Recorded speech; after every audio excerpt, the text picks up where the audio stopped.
Welcome back to Real Florida Magazine. Welcome back. Here today on the beautiful campus of Florida Panhandle Technical College. Here today with Tabatha Polston. Tabatha heads up the Wound Healing Institute at Northwest Florida Community Hospital. I don't think a week goes by that I'm not speaking to somebody who's lived here most of their life, talking about some program that is offered by the hospital, and they say, oh no, they don't offer that there.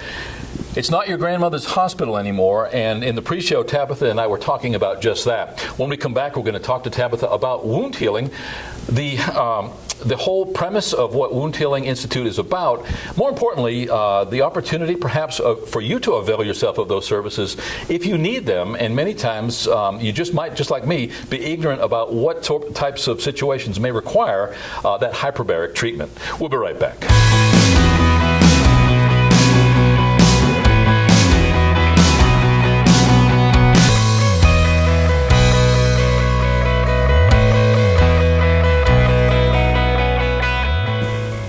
Welcome back. As mentioned, our guest today is Tabatha Polston. Thanks so much for coming over. You got caught in the rain on the way over. I did, right as I walked out of the door. I really appreciate you coming over.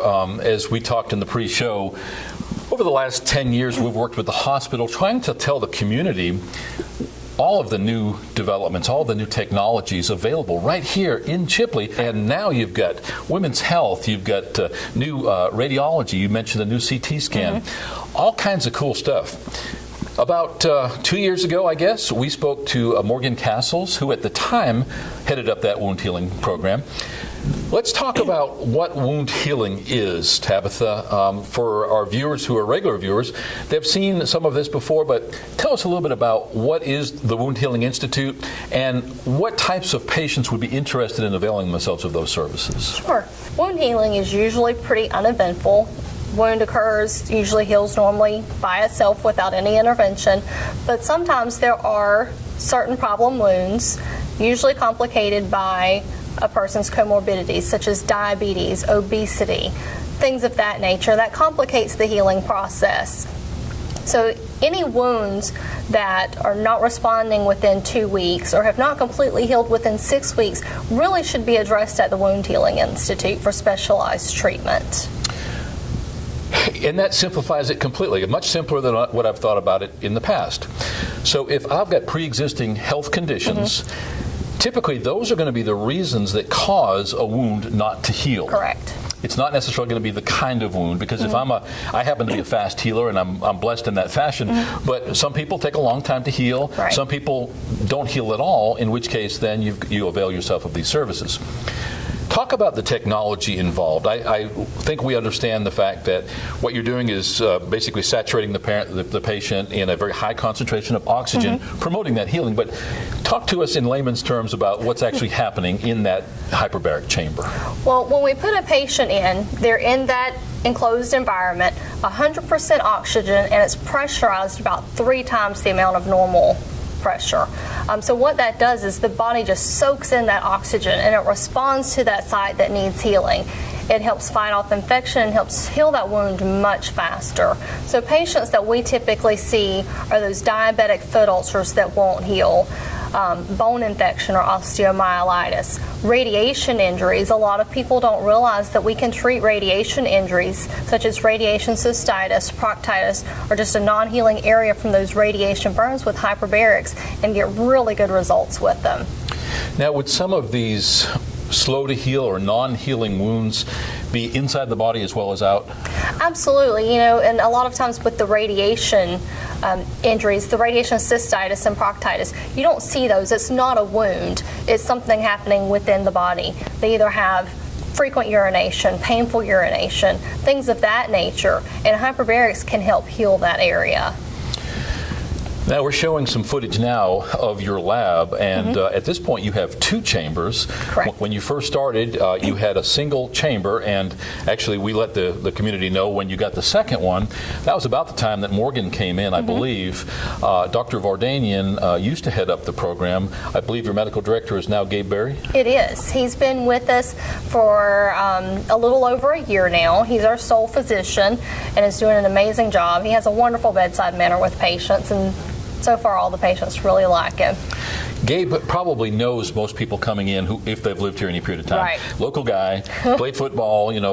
His mom actually works as the executive or assistant executive secretary for the CEO of the hospital. Right. So let's back up a little bit. It's a glass tube, like a giant test tube, for lack of a better Pretty much. description. You've got a door, an airlock at one end.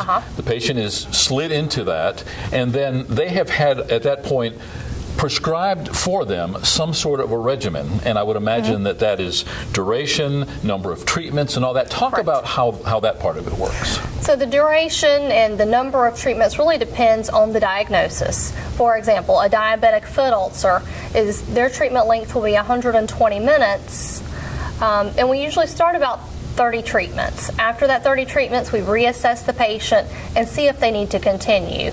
Some injuries or conditions only require 90 minutes. So those are the two options, 90 minutes and 120 minutes depending on the diagnosis. And again, we usually start around 30 treatments and reassess during that time and continue if needed.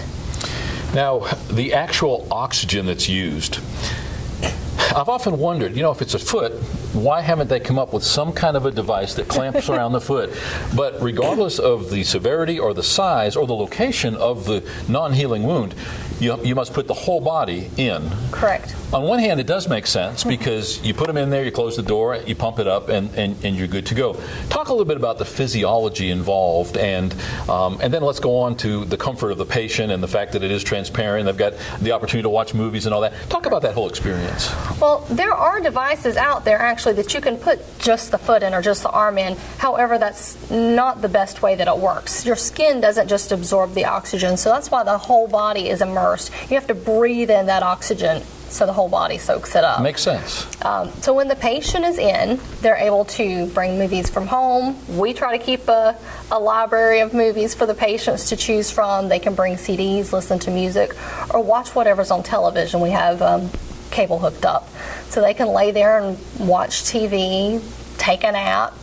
That's a pretty relaxing experience. Now for those that suffer from claustrophobia, afraid of those enclosed environments, Dr. Berry can prescribe them something to help calm their nerves during that time. So we don't have that issue. But they're supervised the entire time by a certified hyperbaric technician. The technician sits right there between both chambers so he can see them at all times. So if there's ever an issue, the patient just can't stand it and wants to get out, we can bring them out. And also, of course, there is the chance that something could happen if a patient has a seizure in the chamber or anything like that. The technician is right there watching the entire time and can pull them out quickly. We have so many protocols in place to address those issues should they happen. Yeah, and I'm glad that you mentioned the claustrophobic part. I've never been claustrophobic my entire life, but I had to have an MRI about a year and a half ago. They started putting me in, and I started immediately squeezing the emergency alert. I couldn't do it. And I asked the technician, and it was at the hospital here, and she said that sometimes when men particularly hit their 60s, they start to have these kinds of things, and had never, I used to cave dive and go thousands of feet underwater into caves. Never bothered me. I went to the open MRI and still couldn't do that. And they finally gave me 5 grams of Valium, I think, and it put me out basically. Right. And so, do you find that despite the fact that it is transparent, I mean, it is like going inside of a big milk jug, do you find that there are some claustrophobic patients that you still run into? More than what I would have ever imagined. We do run into a lot of patients who have that fear of being closed in. Usually the medication helps. I can only think of one in my year and a half that he still couldn't do it even despite the medication. Usually the medicine is enough to relax them, calm their nerves. And a lot of times once they try it a time or two, they're a lot more comfortable with it. They're like, oh, okay, this wasn't as bad as what I thought it was going to be. So a lot of it's the anticipation. Right. You say you go up to 3 atmospheres with the oxygen in your hyperbaric chambers. Correct. Is there a decompression sequence that you have to go through? We don't treat those at our facility. Those have to be treated at an emergent facility. Well, no, I guess what I'm asking is, because you pump them up to 3 atmospheres, can you just open the door at any time, or do they have to actually... No, they do have to decompress. It's usually a period of about 10 minutes Right. is the rate we go at. Okay. In your case, all you're trying to do is hypersaturate that patient's body with 100% medical O2. Correct. People sometimes discount or don't realize the healing or restorative properties of oxygen.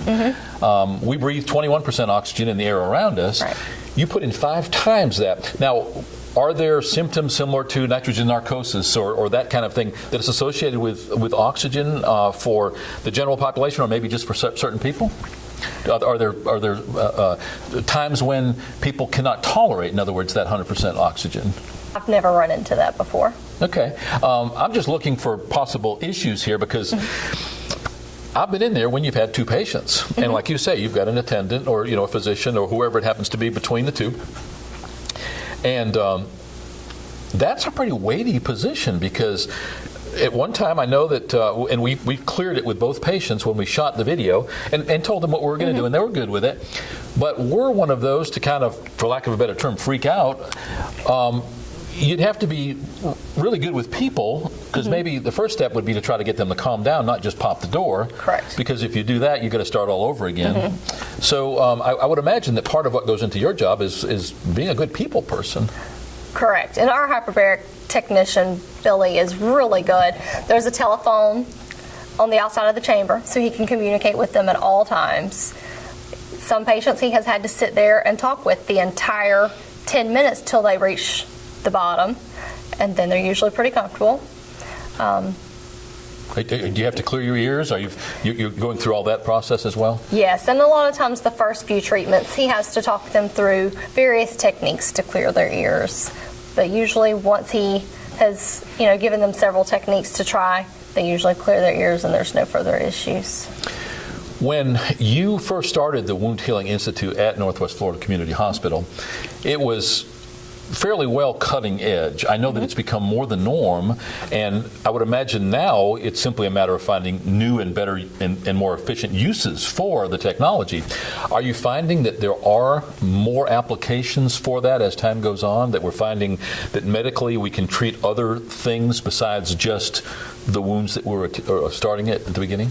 There are. Unfortunately we're limited by insurance and what insurance will pay. So we follow UHMS guidelines, the Undersea and Hyperbaric Medical Society, and CMS guidelines for the patients that we put in the chambers. And those are, a certain list of diagnoses that the Undersea and Hyperbaric Medical Society feel that this treatment is beneficial for. However, there are ongoing studies of multiple other diseases and conditions that are seeing really good results. So I really hope to see this expand, the treatment options expand for this.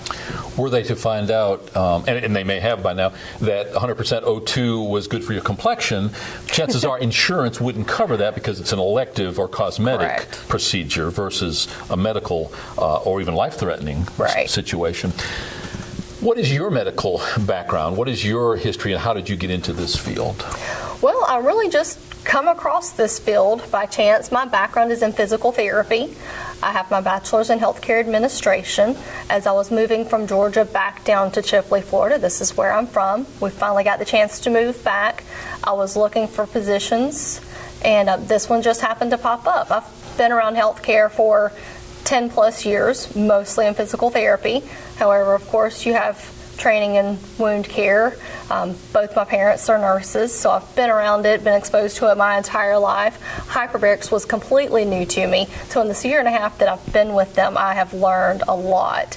But the treatments out there that are available, people need to know about.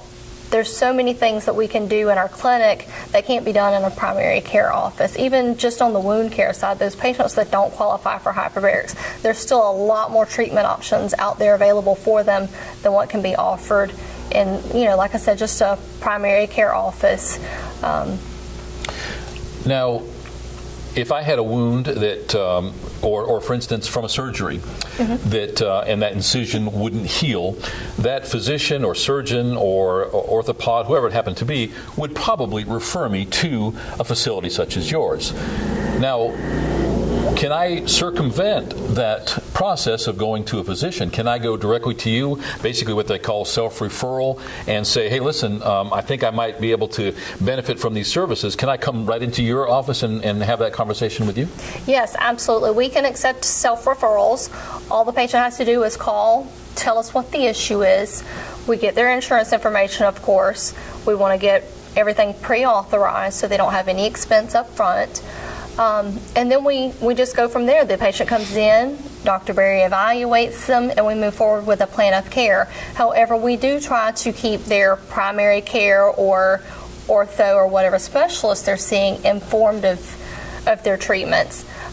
So what I try to do is deliver a progress note, usually monthly, either if the physician referred them to us or even a self-referral if the patient gives me permission.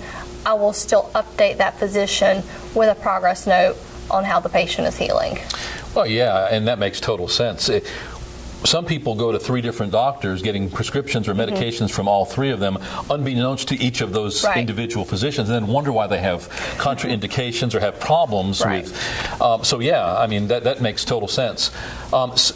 More and more in the health industry, we're finding the ability to self-refer. I know that now your hospital, and I'm sure other hospitals as well, women can go and self-refer for mammograms, where before you had to have a doctor's referral to do that. That's got to be great for a small rural emergent care facility such as your own that's really always trying to get a piece of that pie because you want to keep your doors open, but if people don't use your facility, you can't afford to stay in business. So often people right here in Chipley are driving to Panama City or Dothan for these same services simply because they're ignorant of the fact that they're offered right here. Do you find that people come into your facility and say, oh my goodness, I had no idea that you offered this kind of therapy? Yeah, we get that all the time. And, you know, like I mentioned earlier, I do the marketing for the Wound Healing Institute. So I'm always out and about in the community, speaking at Council on Aging, going to local health fairs. And, you know, a lot of times it leads into conversation about other health issues. And I find that people don't know we have podiatry, we have cardiology, ENT, women's services, and several others, and they don't know that. So absolutely, you know, people out there, be aware of what your community offers so you're not driving that hour and a half to Dothan and Panama City. Well, you know, MRI is a big thing. I think they're a couple days a week at the hospital. But the fact that you can keep from having to make that long drive, a lot of folks just don't like driving that hour and then an hour back for a 20-minute procedure. And sometimes it just doesn't make sense. My wife picks at me all the time. I don't want to leave town. She can't get me to go to Panama City or Dothan. I'm happy and I can be more productive not having to make those long drives. So when I found out I could get my MRI, little did I know that I was going to be claustrophobic, and so I couldn't take advantage of it as it turned out. But I was pretty happy to find out those services were available here. Again, give us a list of symptoms and types of conditions for which hyperbaric or wound healing would be appropriate, and why maybe somebody with those conditions should maybe look into your services a little bit closer. So for the Wound Healing Institute itself, we see just about any wound you can think of. Diabetic foot ulcers, pressure ulcers, venous and arterial ulcers, skin tears, dog bites, insect bites, anything you can think of. We've probably already seen it. We've recently had a lot of burns come through. So it's just any wound that has difficulty healing or is staying there for a long time. If you can't get it to heal, come on in and see us, especially those diabetic foot ulcers. Those can turn bad quick. So you really don't want to put those off. If you've got an ulcer that's been there 2 weeks, come on in and see us, and we can help you out and get you on the right treatment plan. And then for hyperbarics, those diabetic foot ulcers, again, once they meet certain qualifications, osteomyelitis, which is bone infection, that can be a result of a pressure ulcer, diabetic foot ulcer, the radiation burns and injuries that I mentioned, failed grafts and flaps. So if you've had surgery, the incision was closed and it has opened back up, that could qualify you for hyperbarics as well. There are other conditions that are treatable with hyperbarics, but those are usually emergent conditions, and we're a non-emergent facility. Okay. Do you stay busy? We do. We stay very busy. As a matter of fact, Mr. Kozar gave a presentation this morning at Chamber of Commerce and has shown that the Wound Healing Institute has grown 124% over the past 3 years. So we're very excited about the growth, and it just continues to grow. Matter of fact, we're going to have to talk about more space or more physicians or something coming up soon, because the referrals are just steadily pouring in, which is a good problem to have. Oh, absolutely. And as you point out, when somebody comes for one service, typically they're going to be exposed to others. Correct. One of the things when Pat Schlenker was still the CEO that we did, we produced a DVD that played in your waiting rooms. And so while somebody was waiting in the ER, we talked about women's health, or we talked about mammograms, or we talked about some of your other services, so that you've got a captive audience. Why not let them know? And again, you're actually doing them a service. You're saving them a trip of an hour or more. You talked about insurance a little bit earlier. We recently had a case where a local gentleman, who was local at one time anyway, misrepresented himself and had some issues with the law. We won't talk about that specifically, but one thing it sort of pointed out to me is that some of these procedures can be pretty pricey. Yes. So do you have much in the way of self-pay when it comes to that, or is that typically going to be covered by insurance?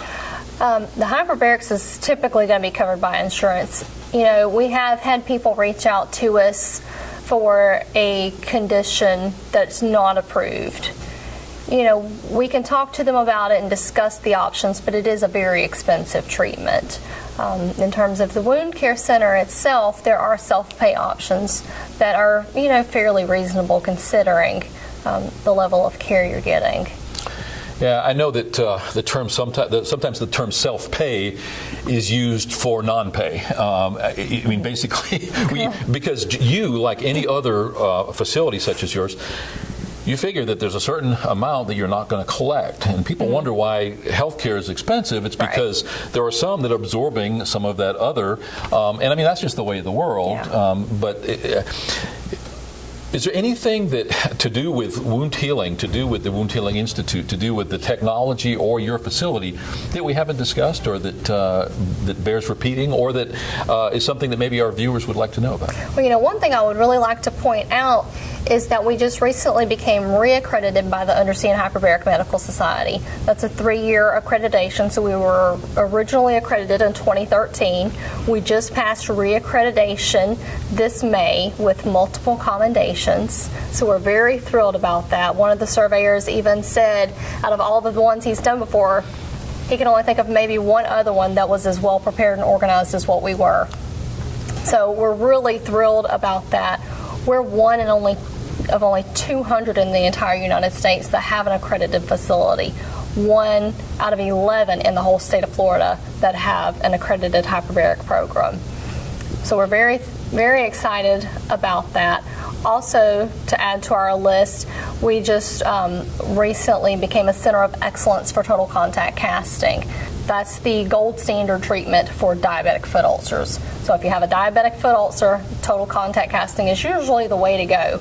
It gets pressure off of that wound, and really you see a lot faster healing time if we can get them in a cast. Yeah, you say that 3-year accreditation period. I believe it was in 2013 that we had that conversation with Morgan Castles, and you had just achieved that, and I think that was your first accreditation. How far do you have to go to get to the next facility closest to us in the state of Florida or elsewhere? The closest facility to here is all the way in Pensacola. Next closest would be Mobile or Orlando. I'm not sure the exact distance there, but that's it. That's it for this area. Well, so often we overlook the fact that we have so much of which we need to be proud right here in Chipley. Northwest Florida Community Hospital being one of those jewels. I would imagine a day doesn't go by that you don't talk to somebody that goes, wow, I didn't know that. I didn't know that you did that. I didn't know you had that service available. What all you mentioned that you do some of that marketing effort. What do you do to let the community know about it? Well, like I said, I market for the Wound Care Center, but in my outings, you know, a lot of other things get come up. I run into patients with diabetes, and they may not have a wound yet. So, of course, I probe into it and ask, do you have a podiatrist? Don't clip your own toenails. Do you have a podiatrist? Did you know we offer podiatry 2 days a week? And so we're constantly getting into that. A lot of people don't know. So when I am out and about in the community, I really try to point those things out so people know, because a lot of the people in this area, they don't want to drive. They don't feel like driving. They don't have transportation. A lot of them can't afford the gas to drive to Panama City or Dothan. May not have a caregiver to take them. So they need to know what all services are offered right here close to home for them. I mean, it saves a lot of time, money, and a lot of energy, especially for our elderly population. I imagine part of your effort is visiting physicians and Absolutely. surgeons. Are you finding that they are receptive to your information and that they are referring? Yes, I mean, we are the only wound care center in this area, unless you travel to Panama City or Dothan. So we do get a lot of referrals from the physicians out of Jackson County, Washington, Holmes County. We even get referrals from Panama City and Dothan. The doctors recognize, the patient lives close to Chipley, let's refer them back there. So that's part of my efforts too. I meet with the physicians, make sure they know we're here. I like to, like I said, give them progress notes on the patients they give us so they can see the good job we're doing. I take out case studies, so maybe the physicians that we haven't gotten patients from see the good job we're doing and can refer those patients to us. But yes, I'm always out. I'm up in Dothan visiting physicians, Panama City visiting physicians, all around the area, constantly trying to educate not only the community themselves, but the physicians as well. Thanks so much for taking the time today. You're welcome. What I'd like for you to consider is maybe coming on quarterly or however often it warrants, and let's talk about what's new within wound healing. But as you point out, you have the opportunity to talk about other things. We've been trying to get the hospital to do this for a while. David Eaton, Mr. Kozar, several of the staff have participated over time. Mm-hmm. I just think there's just way too many benefits for the community not to take advantage of that. So please consider that. Thank you. You're welcome. And tell Mr. Kozar when you go back that we would like to hear from other departments. Uh-huh. And at the end of the day, it's all about letting people know what's convenient, what's affordable, what's available right here in their own community. Absolutely. Thank you again. You're welcome. Our guest today has been Tabatha Polston, heading up the Wound Healing Institute at Northwest Florida Community Hospital. All too often, we are unaware of what we have right here at home. One very poignant example is wound healing right here at Northwest Florida Community Hospital. If any of those symptoms that Tabatha pointed out sounds similar to what you're experiencing, if you know someone, a loved one, for instance, that may need these services, make sure you check them out. NFCH.org is their website. You can certainly find all of the contact information there. Don't miss the opportunity to find out what we have right here in our own backyard. We'll be right back.